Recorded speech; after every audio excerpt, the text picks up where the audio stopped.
anyone who receives this, I'm Bill Sindelar of the Blister Resistance Force, and I'm sending to you this message from the future in hopes that the future can be changed. Earth is under attack by an extremely powerful alien race. Planetary defenses are down, man. I don't know how much longer that we can hang out here, but the Resistance learned that there's a way to alter the course of history. Your only chance to avoid this future is to learn all that you can about these video games.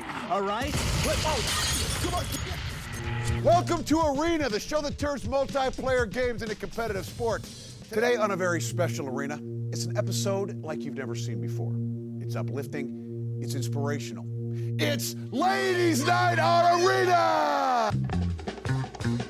And after wielding her gun better than Charlton Heston at a fat farm, it's Estrogen for my Cyber Kittens, the MVP for today. All right, well, as you just saw, Tekken 4 is all about the block and counter, and the Allied Knights took a big old bite out of Team Sausage. The Allied Knights proved that teamwork is key to winning in Call of Duty, but for Team Sausage, they could not link together an effective strategy.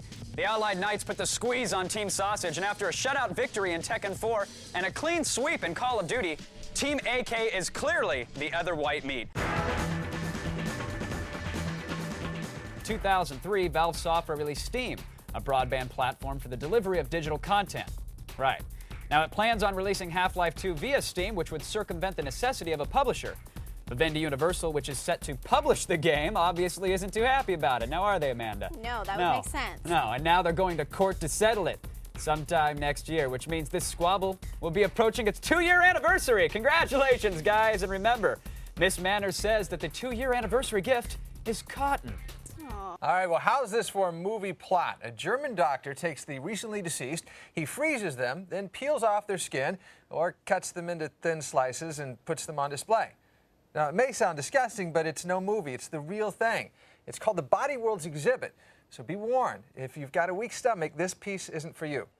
You've heard of the Great Wall of China, but did you know about the Great Firewall of China? The Chinese government recently closed 1,600 internet cafes and fined cafe owners $12 million for allowing children to play violent games, among other things. China has always encouraged its 87 million online users to take advantage of the internet for education and business purposes. But a Chinese Culture Ministry official was quoted as saying, quote, "Porn, gambling, violence, and similar problems have adversely affected the healthy development of the internet in China." Dude, there wouldn't be an internet if it wasn't for those things. Something's amiss. It's been out for 2 months, and Coverboy Ray Lewis is still healthy. At number 10, it's Madden NFL 2005. Where's Gump when you need him? And what about Lieutenant Dan? At number 7, it's Shell Shock Nom 67. Some people say that crash mode is better than sex. Well, guess what? It is. Sideswiping the number 5 slot is Burnout 3 Takedown. Can you tame the tiger? No, it's not a euphemism. It's a challenge. Step up with Tiger Woods PGA Tour 2005 at number 3. Closing out this week's countdown and claiming the top spot is every Lucas fanboy's dream. Oh yes, it's Star Wars Battlefront. Softcore porn comes to the PS2 in the form of Rumble Roses. This all-female wrestling affair lets you take control of your favorite girl grappler and go head-to-head in the ring. And of course, you can get down and dirty in the obligatory mud mode. Yes. Rumble Rose is available on November 9th. If you've ever considered holding the world hostage for a ransom of $1 million, or you've always wanted sharks with freaking laser beams attached to their heads, get ready for Evil Genius. This tongue-in-cheek take on 60 spy thrillers comes to the PC on September 28th. Now let's go into the game before the game presented by Snickers. Cowboys came into FedEx Field looking to beat the Redskins for the 3rd time in a row, but the new-look Skins had their own agenda as Mark Brunell hit Rod Gardner for an early 7-zip lead.